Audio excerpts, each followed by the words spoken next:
ಇದು ನನ್ನ daily log ಆಗಿರುತ್ತೆ. ಹೆಲೋ ನಮಸ್ಕಾರ, welcome back my YouTube channel. ನಾನು ತನಿಕಾ. ನಾನು ಚೆನ್ನಾಗಿದ್ದೀನಿ. ಐ ಹೋಪ್ ನೀವು ಎಲ್ಲ ಚೆನ್ನಾಗಿದ್ದೀರ ಅಂತ ಅಂದ್ಕೊಳ್ತಾ ಇವತ್ತಿನ ವ್ಲಾಗ್ನ ಸ್ಟಾರ್ಟ್ ಮಾಡ್ತಿದ್ದೀನಿ. ಜಸ್ಟ್ ಇವಾಗಿನೂ ಅಂಗಡಿಯಿಂದ ಬಂದೆ. ಇನ್ನು ಅಡುಗೆ ಆಗಬೇಕು. ನೋಡಿ ಟೈಮ್ ಆಲ್ರೆಡಿ 9:10 ಆಗ್ತಾ ಬಂತು. ಸಂಡೇ ಸ್ಪೆಷಲ್ ಅಡುಗೆ ಮಾಡ್ಕೋಬೇಕು. ಏನಪ್ಪ ಸಂಡೇ ಸ್ಪೆಷಲ್, ಏನೇನು ಅಡುಗೆ ಮಾಡ್ತೀನಿ ಅಂತ ಈ ವ್ಲಾಗಲ್ಲಿ ತೋರಿಸ್ತಿದ್ದೀನಿ. ಮೊದಲು ನಾನಿಲ್ಲಿ ಫಾರ್ಮ್ ಕೋಳಿ ಸಾಂಬಾರು ಮತ್ತು ಮಲ್ನಾಡ್ ಸ್ಟೈಲ್ ಕಡುಬು ನಾನಲ್ಲಿ ತೋರಿಸ್ತಿದ್ದೀನಿ. ಆಲ್ರೆಡಿ ನಾನು ರೆಸಿಪಿನ ಎಲ್ಲ ಶೇರ್ ಮಾಡಿದ್ದೀನಿ, ನನ್ನ ಚಾನಲಲ್ಲಿ ಇದೆ ಆಲ್ರೆಡಿ, ನೀವು ಹೋಗಿ ನೋಡ್ಬೋದು ಬೇಕಿದ್ದರೆ. ಇನ್ನು ಮೊದಲಿಗೆ ಒಂದು ಕುಕ್ಕರ್ ಇಟ್ಟು ಅದಕ್ಕೆ ಸ್ವಲ್ಪ ಎಣ್ಣೆ ಹಾಕಿ, ಏನಪ್ಪ ಈ ಎಣ್ಣೆ ಹಾಕ್ತಿದ್ದಾಳೆ ಅಂತ ಅಂದ್ಕೋಬೇಡಿ, ಅದು ಕಬಾಬ್ ಮಾಡಿದ್ದು ಸ್ವಲ್ಪ ಎಣ್ಣೆ ಇತ್ತು, ಹಾಗಾಗಿ ಅದೇ ಬಾಣಲೆಯಿಂದ ಹಾಕ್ತಿದ್ದೀನಿ ಅಷ್ಟೇ. ಎಣ್ಣೆ ಕಾದ ನಂತರ ಸಣ್ಣ ಕಟ್ ಮಾಡ್ಕೊಂಡಿರೋಂಥ ಈರುಳ್ಳಿನ ಹಾಕ್ತಾಯಿದ್ದೀನಿ.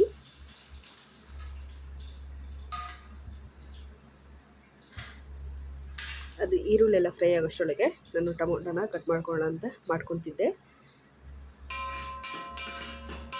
ಇವಾಗ ಈರುಳ್ಳಿ ಗೋಲ್ಡನ್ ಕಲರ್ ಆಗೋವರೆಗೂ ಫ್ರೈ ಮಾಡಿಬಿಟ್ಟು ಆಮೇಲೆ ಸ್ವಲ್ಪ ಸಣ್ಣದಾಗಿ ಮಾಡ್ಕೊಂಡಿರೋಂತಹ ಟೊಮೊಟೊನ ಹಾಕಬೇಕು. ನೀವು ಆಪ್ಷನಲ್ ಟೊಮೊಟೊ ಹಾಕೋಕ್ಕಾದ್ರೆ ಹಾಕ್ಬೋದು, ಇಲ್ಲ ಸಾಂಬಾರಿಗೆ ಅಥವಾ ಮಿಕ್ಸಿಗೆ ಹಾಕೋದು ಓಕೆ. ನಾನು ಬಟ್ ಒಗ್ಗರಣೆಗೂ ಇರಲಿ ಅಂತೇಳಿ ಒಂದು ಟೊಮೊಟೊನ ಕಟ್ ಮಾಡಿ ಹಾಕಿದ್ದೀನಿ, ಸ್ವಲ್ಪ ಟೇಸ್ಟ್ ಚೆನ್ನಾಗಿರುತ್ತೆ ಅಂತ ಅಷ್ಟೇ. ಟೊಮೊಟೊ ಮತ್ತು ಈರುಳ್ಳೆಲ್ಲ ಬೆಂದಾದಮೇಲೆ ಸ್ವಲ್ಪ ಸಾಫ್ಟ್ ಆಗಬೇಕಿದು. ಫುಲ್ ಸಾಫ್ಟಾಗಿ ಬೆಂದಾದಮೇಲೆ ಈಗ ನೀಟಾಗಿ ತೊಳೆದಿಟ್ಕೊಂಡಿರೋಂತಹ ಫಾರಮ್ ಕೋಳಿನ ನಾನಿಲ್ಲಿ ತೊಗೊಂಡಿದ್ದೀನಿ. ಸಾಮಾನ್ಯ 1-1.5 kg ಅಷ್ಟಿತ್ತು ಚಿಕನ್ನು. ಮತ್ತು ಇನ್ನೊಂದು ಚಿಕನ್ನು ಹೇಗೆ ಅಂದರೆ, ಇಲ್ಲಿ ನಾವಿದ್ದೀವಲ್ಲ ಈ ಸೈಡಲ್ಲಿ ಈ ಚಿಕನ್ ಸಿಗಲ್ಲ, ನಮ್ಮ ಸೈಡ್ ಆದರೆ ಸಿಗುತ್ತೆ. ಇವಾಗ ಸ್ವಲ್ಪ ಉಪ್ಪು ಮತ್ತು ರಿಷ್ಟನ್ನು ನಾನಿಲ್ಲಿ ಸೇರಿಸಿ ಮಿಕ್ಸ್ ಮಾಡಿ ಒಂದು 5 ನಿಮಿಷ ಎಣ್ಣೆಲೆ ಫ್ರೈ ಆಗೋಕ್ಕೆ ಬಿಡಬೇಕು. ನಾನಿದ್ದೀನಿ ಈ ಸೈಡಲ್ಲಿ, ನಾವಿರೋದು ನಾರ್ತ್ ಕರ್ನಾಟಕ ಅಲ್ವಾ, ಈ ಸೈಡಲ್ಲಿ ಸಿಗೋಲ್ಲ ಇದು, ಕಡಿಮೆ. ನಾವು ಏನಾದರೂ ಈ ಚಿಕನ್ ತೊಗೋಬೇಕು ಅಂದರೆ ಒಂದು 20 ಕಿಲೋಮೀಟ್ರ್ ಹೋಗಬೇಕಾಗುತ್ತೆ, ಅಲ್ಲಿ ಹೋಗಿ ತೊಗೊಬರೋದು. ನಾವು 1 ತಿಂಗಳಿಗೆ ಅಥವಾ 2 ತಿಂಗಳಿಗೆ ಒಂದು ಸಲ ಅಷ್ಟೇ ಇದನ್ನು ತೊಗೊಂಡು ತಿನ್ನೋದು. ಅದು ನಮ್ಮ ಸೈಡ್ ಹಾಸನ ಚಿಕ್ಕಮಂಗ್ಳೂರು ಸೈಡಲ್ಲೆಲ್ಲ ಪ್ರತಿಯೊಂದು ಅಂಗಡಿಯೂ ಕೂಡ ಇದ್ದೇ ಇರುತ್ತೆ. ಆಲ್ಮೋಸ್ಟ್ ನಾವು ಈ ಚಿಕನ್ನೇ ಜಾಸ್ತಿ ಬಳಸೋದ್ರಿಂದ ಸಿಗುತ್ತೆ ಅಲ್ಲಿ. ಇವಾಗ ಒಂದು ಕಡೆ ಚಿಕನ್ನ ಹಾಗೆ ಎಣ್ಣೆಲಿ ಫ್ರೈ ಆಗಲ್ಲ ಬಿಡ್ತಿದ್ದೀನಿ. ಇವಾಗ ಒಂದು ಪಾತ್ರೆ ಇಟ್ಟು ನಾವು ಮಲ್ನಾಡ್ ಸ್ಟೈಲ್ ಕಡುಬನ್ನ ಮಾಡ್ತಿದ್ದೀನಿ. ಚಿಕನ್ ಸಾಂಬಾರು ಇದ್ಮೇಲೆ ಕಡುಬು ಇರಲೇಬೇಕಲ್ವಾ, ಹಾಗಾಗಿ ಒಂದು ಪಾತ್ರೆಗೆ ನಾನಿಲ್ಲಿ ಒಂದು 4 ಲೋಟದಷ್ಟು ಅಕ್ಕಿ ತೊಗೊಂಡಿದ್ದೆ. ಅದು ಡಬಲ್ ಅಂದರೆ 8 ಲೋಟದಷ್ಟು ನೀರು ಹಾಕಿ ಸ್ವಲ್ಪ ಉಪ್ಪು ಹಾಕಿ ನೀರ ಕಾಯೋಕ್ಕೆ ಇಟ್ಟಿದ್ದೀನಿ. ಅಷ್ಟರಲ್ಲಿ ಚಿಕನ್ ಸ್ವಲ್ಪ ಎಣ್ಣೆಲೆ ಸ್ವಲ್ಪ ಬೆಂದಿರಲ್ಲ, ಅದು ಸ್ವಲ್ಪ ಇದಾದ ತಕ್ಷಣ ಫ್ರೈ ಆದಮೇಲೆ ನಾನಿವಾಗ ಇದಕ್ಕೆ ನೀರನ್ನ ಸೇರಿಸ್ತಾ ಇದ್ದೀನಿ. ಯಾಕೆಂದರೆ ಫಾರಮ್ ಕೋಳಿ ಸ್ವಲ್ಪ ಗಟ್ಟಿ ಇರೋದ್ರಿಂದ ನಾವು ವಿಸಲ್ ಹೊಡ್ಸ್ಕೋಬೇಕಾಗುತ್ತೆ, ಹಾಗಾಗಿ ಒಂದು 3-4 ವಿಸಲ್ನ ಹೊಡ್ಸ್ಕೋಬೇಕಾಗುತ್ತೆ. ಇವಾಗ ಕುಕ್ಕರ್ ಮುಚ್ಚಳ ಮುಚ್ಚಿ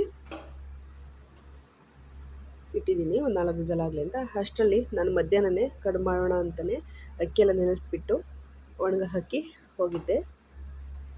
ಇವಾಗ ಅದನ್ನು ಮಿಕ್ಸಿ ಮಾಡ್ಕೊಂಡು ಆಯಿತು.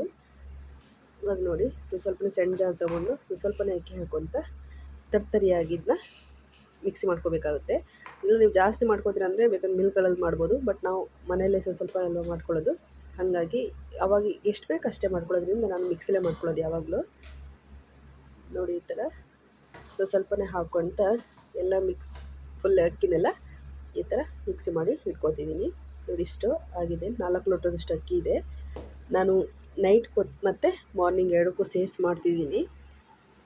ಹಾಗಾಗಿ ಇದು ಮುದ್ದೆ ಕೋಲು ಸಾಮಾನ್ಯ ಒಂದು 15 ವರ್ಷದ್ದೇನೋ ಮುದ್ದೆ ಕೋಲು, ಆವಾಗಿಂದಲೇ ಇದೇ ಯೂಸ್ ಮಾಡ್ತಿದ್ದೀನಿ. ಇವಾಗ ನೀರು ಕಾಯ್ದಿದೆ. ನೀರು ಕಾದಾದ ತಕ್ಷಣ ನಾವೇನು ಅಕ್ಕಿನ ಒಡೆದಿಟ್ಕೊಂಡಿದ್ನಲ್ಲ ಅದನ್ನೆಲ್ಲ ಈ ಥರ ಗಂಟೆ ಆಗಬಾರ್ದು ಅಂತ ಈ ಥರ ಕೈ ಬಿಡ್ದಾನೆ ಈ ಥರ ಮಿಕ್ಸ್ ಮಾಡ್ಕೋಬೇಕಾಗುತ್ತೆ. ಅದು ಅಕಸ್ಮಾತ್ ನಾವು ಬರೀ ಹಾಕಿ ಹಿಂಗೆ ಇದು ಮಾಡ್ತೀವಿ ಅಂತಲ್ಲಂದರೆ ಅದು ಗಂಟಾಗಿಬಿಡುತ್ತೆ, ಹಾಗಾಗಿ ಕೈ ಬಿಡ್ದೇ ಫುಲ್ ಈ ಥರ ತಿರಬೇಕಾಗುತ್ತೆ. ನೋಡ್ತಿರ್ಬೋದು ನೀವು, ನಾನು ಒಂದು ನಿಮಿಷನೂ ಕೂಡ ಬಿಡ್ತಾಯಿಲ್ಲ, ಆ ಥರ ಫುಲ್ಲು ತಿರುಗಿಸ್ತಾನೆ ಇದ್ದೀನಿ. ಈ ಥರಕ್ಕೆ ಒಂದು 2-3 ನಿಮಿಷ ನೀಟಾಗಿ ತಿರುಗಿಸ್ಬೇಕು. ಸೇಮ್ ರಾಗಿ ಮುದ್ದೆನೂ ಇದೇ ಥರ ಅಲ್ವಾ ನಾವು ಮಾಡೋದು, ಇದೇ ಥರ ಮಾಡೋದು ರಾಗಿ ಮುದ್ದೆ ಕೂಡ.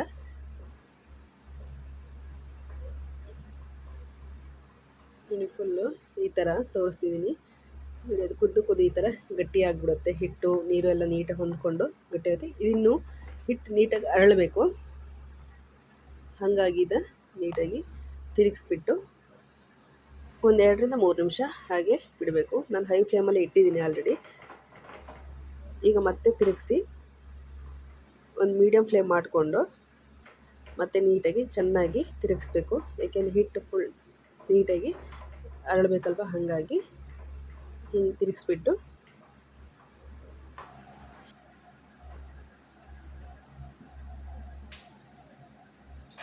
ಇವಾಗ ಒಂದು ಪಾತ್ರೆಗೆ ನೀರು ಹಾಕೊಂಡ್ಬಿಟ್ಟು, ಸುಡ್ತಾ ಇರುತ್ತಲ್ವ ಹಾಗಾಗಿ ಪಾತ್ರೆ ಸ್ವಲ್ಪ ನೀರು ಹಾಕ್ಕೊಂಡು ಇವಾಗೇನು ಕೋಲಿಗೆಲ್ಲ ಅಂಟಿರುತ್ತಲ್ವ ಅದನ್ನೆಲ್ಲ ಫುಲ್ಲು ಮುದ್ದೆಗೆಲ್ಲ ನೀಟಾಗೆಲ್ಲ ಬಳ್ದ್ಬಿಟ್ಟು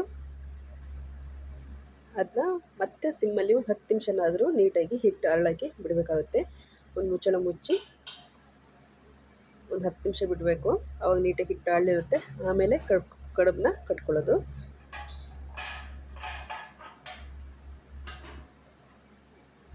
ನೋಡಿ ಇಷ್ಟ ಆಯಿತು. ಇದು ಹಿಟ್ಟು ಅರಳ್ತಿರಲಿ, ಈ ಕಡೆ ಚಿಕನ್ ಕೂಡ ನೀಟಾಗಿ ಬೇಯಲಿ ಅಂತ ಇದು ಮಾಡ್ತಿದ್ದೀನಿ. ಅಷ್ಟರಲ್ಲಿ ಚಿಕನ್ ಸಾಂಬಾರಿಗೆ ಮಸಾಲೆನ ರೆಡಿ ಮಾಡ್ಕೊತಿದ್ದೀನಿ. ಸ್ವಲ್ಪ ಶುಂಠಿ, ಈರುಳ್ಳಿ, ಚಕ್ಕೆ ಲವಂಗ, ಬೆಳ್ಳುಳ್ಳಿ ಎಲ್ಲ ಹಾಕಿಬಿಟ್ಟು ಮತ್ತು 2 ಹಸಿಮೆಣ್ಸಿಕಾಯಿ ಮತ್ತು ಸಣ್ಣದಾಗಿ ಕಟ್ ಮಾಡಿ ಟೊಮೊಟೊ, ಇದನ್ನೆಲ್ಲ ನೀಟಾಗಿ ಫ್ರೈ ಮಾಡ್ಕೋಬೇಕು. ಮತ್ತು ಸ್ವಲ್ಪ ಕೊತ್ತಂಬರಿ ಸೊಪ್ಪು, ಸ್ವಲ್ಪ ಪುದೀನ ಇದ್ದರೆ ಪುದೀನ ಹಾಕ್ಕೋಬೋದು. ನೋಡಿ ಇಷ್ಟನ್ನು ಹಾಕಿಬಿಟ್ಟು ಸ್ವಲ್ಪ ಎಣ್ಣೆಲಿ ಫ್ರೈ ಮಾಡ್ಕೋಬೇಕು. ಇದನ್ನು ಫ್ರೈ ಮಾಡ್ಕೊಳ್ಳೋದ್ರಿಂದ ಸ್ವಲ್ಪ ಸಾಂಬಾರು ಕೂಡ ಟೇಸ್ಟ್ ಚೆನ್ನಾಗಾಗುತ್ತೆ. ಇಲ್ಲ ನೀವು ಫ್ರೈ ಮಾಡ್ಕೊಂಡು ಹಾಗೆ ಮಾಡ್ಕೊಳ್ಳೋದ್ರು ಕೂಡ ಮಾಡ್ಕೋಬೋದು. ಸ್ವಲ್ಪ ಸಾಂಬಾರು ಚೆನ್ನಾಗಾಗಲಿ ಟೇಸ್ಟು ಅಂತಂದರೆ ಈ ಥರ ಫ್ರೈ ಮಾಡ್ಕೊಳ್ಳಿ. ನೋಡಿ ನಾನು ಮಸಾಲೆಲ್ಲ ರೆಡಿ ಮಾಡ್ಕೊಳ್ಳೋಷ್ಟೊತ್ತಿಗೆ ಹಿಟ್ಟು ಆಲ್ರೆಡಿ ಅರಳಿಬಿಟ್ಟಿದೆ. ಇವಾಗ ನೋಡಿ ಹಿಂಗೆ ಕೈಲಿ ಹಿಂಗೆ ಮುಟ್ಟೋದು ನೋಡಿದ್ರೆ ಗೊತ್ತಾಗುತ್ತೆ ಅರಳಿದೆ. ಹಾಗಾಗಿ ಇವಾಗ ಕಡುಬು ಕಟ್ಟಬೇಕು.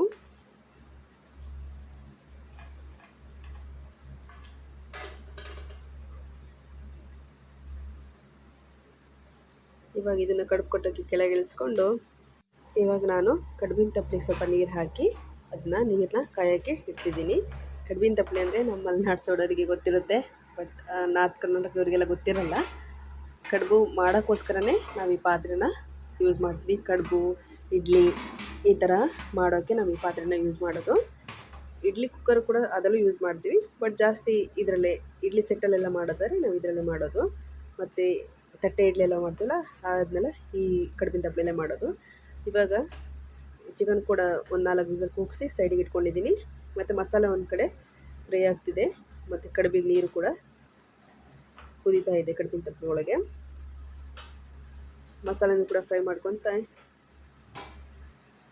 ನೋಡಿ ನೀರು ಕಾಯ್ದೆ ಬಿದ್ದರೆ ಮಸಾಲೆ ಫ್ರೈ ಮಾಡ್ಕೊತ ನಾನು ಕಡುಬನ್ನ ಕಟ್ಟಿದೆ. ನೋಡಿ ಈ ಥರ ಸಣ್ಣ ಸಣ್ಣದಾಗಿ ಕಡುಬನ್ನ ಕಟ್ಕೋಬೇಕು. ನಿಮಗೆ ಯಾವ ಸೈಜ್ ಬೇಕೋ ಆ ಸೈಜ್. ಕೆಲವರು ದಪ್ಪ ಕಟ್ತಾರೆ, ಕೆಲವರು ಸಣ್ಣ ಕಟ್ತಾರೆ, ಅದು ಅವ್ರವ್ರ ಇಷ್ಟ. ಹಿಂಗಾದರೂ ಕಟ್ಕೋಬೋದು. ಫುಲ್ ಕಡುಬನ್ನೆಲ್ಲ ಕಟ್ಬಿಟ್ಟು ಈ ಥರ ಮುಚ್ಚಾಕಿ ಇಟ್ಟರೆ ಆಯಿತು. ಒಂದು 1/2 ಅವರ್ ಬೇಯಿಸಿದರೆ ಸಾಕು, ಕಡುಬು ರೆಡಿಯಾಗುತ್ತೆ. ಇವಾಗ ಮಸಾಲೆ ಅದು ಫ್ರೈ ಆಗೋಷ್ಟರಲ್ಲಿ ನಾನಿಲ್ಲಿ ಒಂದು ಸಣ್ಣದೊಂದು ತೆಂಗಿನಕಾಯಿನ ನಾನಿಲ್ಲಿ ಫುಲ್ಲು ಕಟ್ ಮಾಡಿ ಹಾಕೋತಿದ್ದೀನಿ. ಅದು ಸ್ವಲ್ಪ ಕೊಬ್ಬರಿ ಆಗಿದ್ದರಿಂದ ಫಸ್ಟ್ ಅದನ್ನೇ ರುಬ್ಕೊತಿದ್ದೀನಿ. ಬರೀ ತೆಂಗಿನಕಾಯಿನೇ ನೋಡಿ ಫುಲ್ಲೆಲ್ಲ ಮಸಾಲ ಫ್ರೈ ಆಗಿ ರೆಡಿಯಾಗಿದೆ. ನೋಡಿ ತೆಂಗಿನಕಾಯಿ ಈ ಥರ ಫಸ್ಟೇ ರುಬ್ಕೊಂಡ್ರೆ ಕಾಯಿ ಬೇಗ ನುರಿಯುತ್ತೆ ಅಂತ ಅಷ್ಟೇ. ಇವಾಗ ಒಂದು 2 ಟೇಬಲ್ ಸ್ಪೂನಷ್ಟು ಕೊತ್ತಂಬರಿ ಪೌಡ್ರು, ಒಂದು ಸ್ವಲ್ಪ ಅರಿಶಿನ, ಒಂದು 3 ಸ್ಪೂನಷ್ಟು ಅಚ್ಕಾರದ ಪುಡಿನ ನಾನು ಸೇರಿಸ್ತಿದ್ದೀನಿ. ಮಸಾಲೆ ಐಟಮ್ಸ್ ಎಲ್ಲ ಹುರ್ಕೊಂಡಿರೋದ್ರಿಂದ ಇವಾಗ ಫುಲ್ ಇದಕ್ಕೆ ಅದು ಆರಿದ್ಮೇಲೆ ಮಸಾಲೆ ಎಲ್ಲ ಆರಿದ್ಮೇಲೆ ಮಿಕ್ಸರಿಗೆ ಹಾಕ್ಕೊಂಡು ಇದನ್ನ ರುಬ್ಕೋಬೇಕು. ಬೇಕಿದ್ರೆ ನೀವು ಗಸಗಸೆ ಸೇರಿಸ್ಬೋದು, ಇಲ್ಲ ಹುರ್ಗಡ್ಲೆ ಅಂತಾರೆ ಅದು ಸೇರಿಸ್ಬೋದು. ಹುರ್ಗಡ್ಲೆ ಯಾಕೆ ಸೇರಿಸಲ್ಲ ಅಂದರೆ ಈ ಕಡೆ ಸ್ವಲ್ಪ ಬಿಸಿಲಲ್ವ, ಬಿಸಿಲು ಜಾಸ್ತಿ ಬೇಗ ಸಾಂಬಾರು ಕೆಟ್ಟೋಗ್ಬಿಡುತ್ತೆ. ಹಾಗಾಗಿ ನಾವು ಹುರ್ಗಡ್ಲೆ ಸೇರಿಸಲ್ಲ. ಮತ್ತು ಅಥವಾ ಸಾಂಬಾರು ಗಟ್ಟಿ ಬೇಕು ಅಂದರೆ ಮಾತ್ರ ಹುರ್ಗಡ್ಲೆ ಸೇರಿಸಿದ್ರೆ ಸಾಕು, ಇಲ್ಲಾಂದರೆ ಬೇಡ. ನೋಡಿ ಮೊಟ್ಟೆ ಮತ್ತು ನಾನು ಚಿಕನ್ನ ಸಪ್ರೇಟ್ ಮಾಡಿದ್ದೀನಿ. ಯಾಕೆಂದರೆ ಸಾಂಬಾರು ಕುದಿಯೋಷ್ಟೊತ್ತಿಗೆ ಎಲ್ಲ ಮೊಟ್ಟೆ ಕಲಸೋಗ್ಬಿಡುತ್ತೆ ಅಂತ. ಹಾಗಾಗಿ ಒಂದು 4 ವಿಸಲ್ ಕೂಗಿಸಿದ್ಮೇಲೆ ಚಿಕನ್ ಹಿಡಿದು ರೆಡಿಯಾಗಿದೆ. ಇವಾಗ ಅದಕ್ಕೆ ಖಾರ ಹಾಕಬೇಕು. ಅದಕ್ಕೆ ಕಡುಬು ಕೂಡ ಆಲ್ಮೋಸ್ಟ್ ಬೆಂದಂಗೆ ಆಗಿದೆ. ಅದಕ್ಕೆ ಆ ಕಡೆ ಪಕ್ಕಕ್ಕಿಟ್ಟು ಈ ಕಡೆ ಸಾಂಬಾರನ್ನ ಕುದಿಯೋಕಿಡೋಣ ಅಂತ. ನಾನು ಈ ಸಾಂಬಾರು ಈ ಥರ ಮಾಡ್ತೀನೋ ನೆಕ್ಸ್ಟ್ ಗೊತ್ತಾಗುತ್ತೆ ಯಾವ ಥರ ಮಾಡ್ತೀವಿ ಅದನ್ನೇ ಅಂತ ನಿಮಗೆ. ಇದರಲ್ಲೇ ಫ್ರೈ ಕೂಡ ಮಾಡ್ತೀನಿ ನಾನು, ಯಾವ ಥರ ಅಂತ ಮುಂದೆ ಗೊತ್ತಾಗುತ್ತೆ. ಇವಾಗ ರುಬ್ಬಿಟ್ಕೊಂಡಿರೋಂಥ ಮಸಾಲೆನೆಲ್ಲ ನಾನಿಲ್ಲಿ ಚಿಕನ್ನಿಗೆ ಹಾಕ್ತಾಯಿದ್ದೀನಿ. ಅದರಲ್ಲೂ ಈ ಫಾರಂ ಕೋಳಿ ಸಾಂಬಾರು ಅಂದರೆ ಸ್ವಲ್ಪ ತೆಳುವೇ ಇರಬೇಕು, ತೆಳು ಇದ್ದರೆ ಚೆಂದ. ಆಮೇಲೆ ಕಡುಬಿಗೆ ಆಗಲಿ ಏನಕ್ಕೆ ಆಗಲಿ ಒಂಥರ ತೆಳು ಇದ್ದರೆ ಚೆಂದ, ಫುಲ್ ಗಟ್ಟಿ ಆದರೆ ಅಷ್ಟು ಟೇಸ್ಟ್ ಅನಿಸಲ್ಲ, ಒಂಥರ ಚೆನ್ನಾಗಿ ಅನಿಸಲ್ಲ. ಹಾಗಾಗಿ ಫಾರಂ ಕೋಳಿ ಸಾಂಬಾರು ಅಂದರೆ ಸ್ವಲ್ಪ ತೆಳುವೇ ಇರಬೇಕು. ಇಲ್ಲ ನಮಗೆ ಬೇಡ ಅಂದರೆ ಬೇಕಾದ್ರೆ ಗಟ್ಟಿ ಮಾಡಿಕೊಂಡ್ರು ಮಾಡ್ಕೋಬೋದು, ಅದು ಅವ್ರವ್ರ ಇಷ್ಟ. ಬಟ್ ಸ್ವಲ್ಪ ತೆಳು ಇದ್ರೇ ಚೆಂದ ಅನಿಸುತ್ತೆ. ಈ ಕಡುಬಿಗೆಲ್ಲ ಒಳ್ಳೆ ಕಡುಬು ಮುದ್ದೆ ಎಲ್ಲ ಒಳ್ಳೆ ಕಾಂಬಿನೇಷನ್ ಕೂಡ ಆಗುತ್ತೆ, ತುಂಬ ಚೆನ್ನಾಗೂ ಇರುತ್ತೆ ತೆಳು ಇರೋದ್ರಿಂದ. ನೀರು ನೋಡಿಬಿಟ್ಟು ಎಷ್ಟು ಬೇಕಷ್ಟು ಹಾಕ್ಕೊಂಡ್ರೆ ಸಾಕು. ನಾನು ಫುಲ್ ತೆಳುನೂ ಮಾಡಲ್ಲ, ಫುಲ್ ಗಟ್ಟಿನೂ ಮಾಡಲ್ಲ. ಆದರೂ ಸ್ವಲ್ಪ ಮಾಮೂಲಿ ಚಿಕನ್ ಸಾಂಬಾರ್ಗಿಂತ ಸ್ವಲ್ಪ ತೆಳುನೇ ಮಾಡ್ತೀನಿ. ನಮ್ಮ ಮನೆಯವ್ರು ಫಸ್ಟೇ ಹೇಳಿರ್ತಾರೆ ಈ ಸಾಂಬಾರು ತೆಳು ಮಾಡಬೇಕು ನೀನು ಅಂತ. ಆಲ್ಮೋಸ್ಟ್ ಸಾಂಬಾರೆಲ್ಲ ನಾನು ತೀರಾ ತೆಳು ಮಾಡೋಕ್ಕೆ ಹೋಗಲ್ಲ, ತೆಳು ಮಾಡೋದು ನನಗೆ ಇಷ್ಟನೂ ಆಗಲ್ಲ. ಬಟ್ ಆದರೆ ಈ ಫಾರಂ ಕೋಳಿಗೆ ತೆಳು ಇದ್ದರೆ ಚೆಂದ ಅಲ್ವಾ, ಹಾಗಾಗಿ ಸ್ವಲ್ಪ ತೆಳುವೇ ಮಾಡ್ತೀನಿ. ನೋಡಿ ನೋಡ್ತಿರ್ಬೋದು ಎಷ್ಟು ತೆಳು ಮಾಡಿದ್ದೀನಿ ಅಂತ. ತೋರಿಸ್ತಾ ಇದ್ದೀನಿ ನಿಮಗೆ. ಇವಾಗ ಒಂದು ಸ್ವಲ್ಪ ಉಪ್ಪು ಹಾಕಿಬಿಟ್ಟು ಸಾಂಬಾರನ್ನ ಕುದಿಯಕ್ಬಿಟ್ರೆ ಆಯಿತು.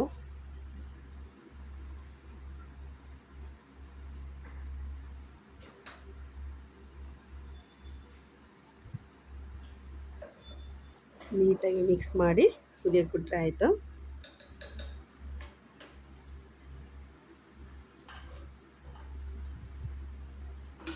ಒಂದು ಕಡೆ ಕಡುಬು ಬೇಯ್ತಿದೆ, ಒಂದು ಕಡೆ ಚಿಕನ್ ಸಾಂಬಾರು ಕುದೀತಾ ಇದೆ. ಈ ಥರ ಒಂದು ಲಿಡ್ ಕ್ಲೋಸ್ ಮಾಡಿದ್ರೆ ಬೇಗ ಕುದಿಯುತ್ತೆ ಅಂತ ಅಷ್ಟೇ. ಒಂದು 5 ನಿಮಿಷ ಕುದಿಸಿದ್ರೆ ಸಾಕು, ಚೆನ್ನಾಗಿ ಕುದಿ ಬಂದರೆ ಸಾಕು. ನೋಡಿ ಆಲ್ರೆಡಿ ಸಾಂಬಾರು ಕುದೀತಿದೆ. ಇನ್ನೂ ಒಂದು 5 ನಿಮಿಷ ಕೂಡ ಕುದಿಸ್ತೀನಿ ನಾನು.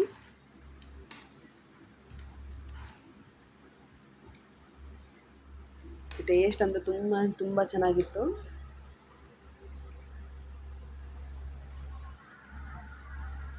ಲಾಸ್ಟಿಗೆ ಈ ಥರ ಕೊತ್ತಂಬರಿ ಸೊಪ್ಪನ್ನ ಉದುರಿಸಿದ್ರೆ ಚಿಕನ್ ಸಾಂಬಾರು ರೆಡಿ ಆಯಿತು. ತುಂಬ ಈಸಿಯಾಗಿ ಕೂಡ ಮಾಡ್ಕೋಬೋದು, ಜಾಸ್ತಿ ಮಸಾಲೆ ಕೂಡ ನಾನು ಯೂಸ್ ಮಾಡಲ್ಲ, ಸಿಂಪಲ್ಲಾಗಿ ಮಾಡ್ಕೋಬೋದು. ನೋಡಿ ಸಾಂಬಾರೆಲ್ಲ ಕುದ್ದು ಇವಾಗ ಸೈಡಿಗೆ ಇಟ್ಟಿದ್ದೀನಿ. ಇವಾಗ ನಾನು ಇದ್ರೆ ಒಂದು ಫ್ರೈ ಮಾಡ್ತೀನಿ ಅಂತ ಹೇಳಿದ್ನಲ್ವ, ಅದನ್ನು ತೋರಿಸ್ತಿದ್ದೀನಿ. ಒಂದು ಬಾಣಲೆ ಇಟ್ಟು ಸ್ವಲ್ಪ ಎಣ್ಣೆ ಹಾಕಿ ಅದು ಕಾದ ನಂತರ ಸ್ವಲ್ಪ ಕರಿಬೇವು ಮತ್ತು ಸಣ್ಣ ಕಟ್ ಮಾಡ್ಕೊಂಡಿರೋಂಥ ಒಂದು ಈರುಳ್ಳಿ ಮತ್ತು ಎರಡು ಹಸಿಮೆಣ್ಸಿನ್ಕಾಯಿನ ಉದ್ದಕ್ಕೆ ಹೆಚ್ಚಿ ಈ ಥರ ಹಾಕಬೇಕು. ಇದು ಫುಲ್ಲು ಗೋಲ್ಡನ್ ಕಲರ್ ಬರೋವರೆಗೂ ಚೆನ್ನಾಗಿ ಬೇಯಿಸ್ಬಿಟ್ಟು ಇವಾಗ ಏನು ನಾವು ಸಾಂಬಾರಲ್ಲಿ ಇದೆಯಲ್ವ ಪೀಸು, ಅದೇನೇ ನಾನಿಲ್ಲಿ ಹಾಕಿ ಫ್ರೈ ಮಾಡ್ತಿರೋದು. ನೋಡಿ ಇದೇ ಪೀಸು ಸಾಮಾನ್ಯ 1.5 kg ಅಷ್ಟಿದೆ ಚಿಕನ್ನು, ಅದರಲ್ಲೊಂದು ಅರ್ಧ ಮುಕ್ಕಾಲು kg ಅಷ್ಟು ನಾನಿಲ್ಲಿ ಫ್ರೈನೇ ಮಾಡ್ತಿದ್ದೀನಿ. ಇದೇ ಪೀಸಸ್ನ ತೆಗೆದು ನಾವು ಫ್ರೈ ಮಾಡೋದು. ಇದನ್ನೆಲ್ಲ ನಮ್ಮ ಅತ್ತೆ ತುಂಬ ಮಾಡೋರು. ನಮ್ಮ ಅತ್ತೆ ಅಂದರೆ ನಮ್ಮ ಅಪ್ಪಾಜಿ ತಂಗಿ, ಅವರೆಲ್ಲ ಇದೇ ಥರ ಸಾಂಬಾರು ಮಾಡ್ತಿದ್ದು. ಈ ಕೋಳಿ ಏನಾದರೂ ತೊಗೊಬಂದರೆ ಈ ಥರ ಸಾಂಬಾರು ಮಾಡಿಬಿಟ್ಟು ಇದರಿಂದ ಚಿಕನ್ ಈ ಥರ ತೆಗೆದು ಈ ಥರ ಒಗ್ಗರಣೆ ಕೊಡೋರು. ತುಂಬ ಚೆನ್ನಾಗಿರುತ್ತೆ. ನೀವು ಒಂದು ಸಲ ಟ್ರೈ ಮಾಡಿ ನೋಡಿ. ಆ ಮೆಥಡಲ್ಲಿ ನಾನು ಇಲ್ಲಿ ಇವತ್ತು ಮಾಡಿದ್ದೀನಿ. ಒಂದೊಂದು ಸಲ 1 kg ಎಲ್ಲ ಇದ್ದರೆ ಬರೀ ಸಾಂಬಾರು ಅಷ್ಟೇ ಮಾಡ್ತೀನಿ, ಬಟ್ ಸ್ವಲ್ಪ ಜಾಸ್ತಿ ಇತ್ತಲ್ಲ ಅಂತ ಈ ಥರ ಮಾಡಿದ್ದೆ. ತುಂಬ ಚೆನ್ನಾಗಿರುತ್ತೆ. ಒಂಥರ ಫ್ರೈ ಮಾಡ್ತೀವಲ್ವ, ಅದಂತೂ ಇನ್ನೂ ತುಂಬ ಚೆನ್ನಾಗಿರುತ್ತೆ. ಹಾಗಾಗಿ ನೋಡಿ ಅದರಲ್ಲೂ ಸ್ವಲ್ಪ ಒಂದು ಅರ್ಧ ತೆಗೆದು ನಾನಿಲ್ಲಿ ಫ್ರೈನ ಮಾಡ್ತಾಯಿದ್ದೀನಿ. ಏನಿಲ್ಲ, ಸಿಂಪಲಾಗಿ ಮಾಡ್ಕೊಳ್ಳೋದು. ಮತ್ತೇನು ನೀವು ಆ ಮಸಾಲೆ ಈ ಮಸಾಲೆ ಏನೂ ಹಾಕೋದಿಲ್ಲ, ತುಂಬ ಸಿಂಪಲಾಗಿ ಮಾಡ್ಕೊಬೋದಂತು.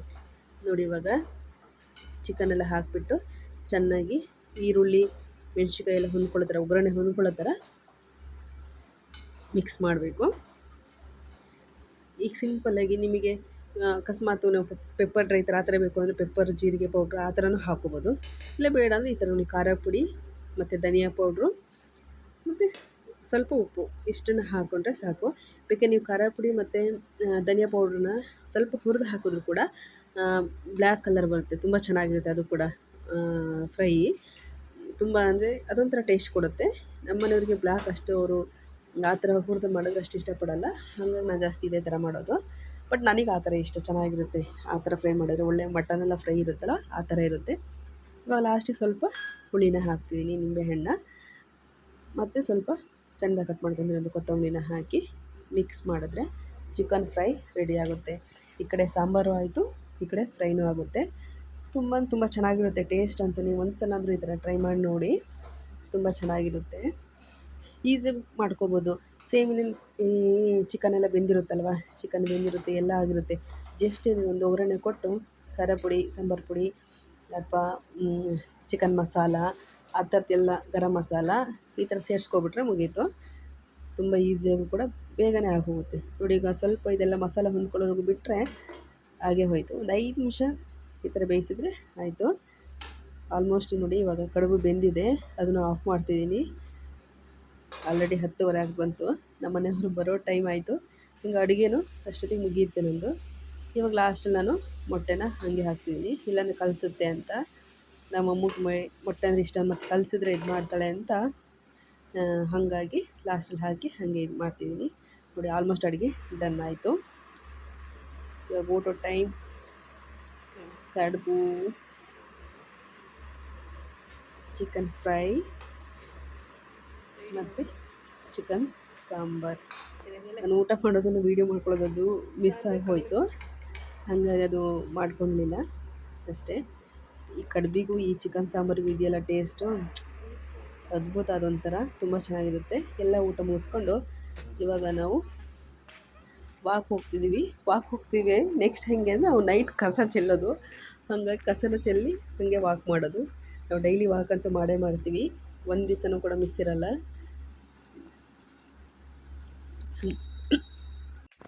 ಈ ನಮ್ಮಮ್ಮ ವೀಡಿಯೋ ಮಾಡೋದು ನೋಡಿ, ಹೆಂಗೆ ಬೇಕು ಹಾಗೆ ವೀಡಿಯೋ ಮಾಡಿಬಿಟ್ಟಿದ್ದಾಳೆ. ನಾವು ವಾಕ್ ಮಾಡ್ತಿದ್ದಾಗ ನಾವು ವೀಡಿಯೋ ಮಾಡೋದು ಕೊಟ್ಟರೆ ಅರ್ಧ ಅವಳೇ ಮಾಡ್ಕೊಂಡಿರ್ತಾಳೆ ವೀಡಿಯೋನ ನೋಡಿ. ಅವಳಿಗೆ ಹೆಂಗೆ ಬೇಕು ಹಂಗೆ ಮಾಡಿಕೊಂಡು ಆಮೇಲೆ ನಮ್ಮನ್ನು ವೀಡಿಯೋ ಮಾಡಿರ್ತಾಳೆ ಅಷ್ಟೇ, ಆ ಥರ ಅವಳು. ಡೈಲಿ ಇದೇ ಥರ ವಾಕ್ ಮುಗಿಸ್ಕೊಂಡು ಒಂದು 20 ನಿಮಿಷನಾದರೂ ನಾವು ವಾಕ್ ಮಾಡೇ ಮಾಡ್ತೀವಿ ನೈಟು. ಆದರೂ ನಾವು ಬರೋದೇ ಅಂಗಡಿಯಿಂದ 10:30, 10:45. ಊಟನ ಮುಗಿಸೋ ಹೊತ್ತಿಗೆ 11 ಗಂಟೆ ಇರುತ್ತೆ. 11 ಗಂಟೆ ಮೇಲೆ ಕೂಡ ಇಲ್ಲ, ಅಥವಾ 11:30 ಮೇಲೆ ಕೂಡ ನಾವು ವಾಕ್ ಮಾಡೋದು. ಅಷ್ಟೊತ್ತಾದರೂ ನಾವು ವಾಕ್ ಮಾಡೇ ಮಾಡ್ತೀವಿ. ನಮ್ಮ ಏರಿಯಾದಲ್ಲಿ ಎಲ್ಲ ಮಲಗಿರ್ತಾರೆ, ನಾವಷ್ಟೇ ವಾಕ್ ಮಾಡ್ತಿರ್ತೀವಿ. ಆ ಥರ ಇರುತ್ತೆ ನಮ್ಮದು ಡೈಲಿ ರೊಟೀನು. ನಮ್ಮ ಮನೆಯವ್ರು ಏನೋ ಕಾಮಿಡಿ ಮಾಡ್ತಿದ್ರು, ಹಾಗಾಗಿ ನಗ್ತಾ ಇದ್ವಿ ಅಷ್ಟೇ, ಇನ್ನೇನಿಲ್ಲ.